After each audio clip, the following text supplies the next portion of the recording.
připraví na horory. Radši dopředu. Když to bude fajn, tak je to dobrý, ale když to bude horor, ať ví. Říkám, tenkrát, jak přijeli z té Prahy, tak to my jsme museli vzít každého do náruče, protože to se nedalo. Ale oni vydali a půldu, jo, tak půldu a půldu, jo. Chtěl si s ním hrát, ale Jorik nechtěl. Jorik nechtěl. Ne, protože on je pohodlný, teď on má svoje rituály. On potřebuje spát a... Stojí v pelechu. To je jeho teritorium.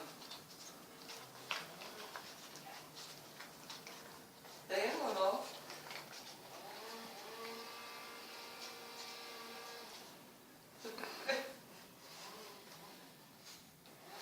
To si vám převrátilo ještě. Matěj. Tak Kulda taky spí, ne? Po obědě nespí. On si dal to, jak se mu chce. Jo? Tak on nedostává jako oběd, on má ty granule. Jo, no tak jako myslím po granuli, třeba po obědě. Jako on si dal, když chce, no. Bylo jako to. Jo. On si třeba dolehne, když si dolehne mamka. Jo. Ale jako, ona si mamka venku, takže on jako doma. Teda on je venku, takže není doma. A jak chodí ven? No, Ráno? No, jak ráno jde, tak si ho vezme. Pak ho asi nechá doma do obchodu. Jo.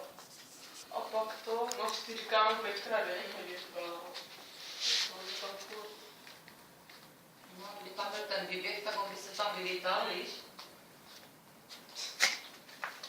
On by se vylítal ve výběhu s dalšíma čoklama a už by to tak nevyhledával.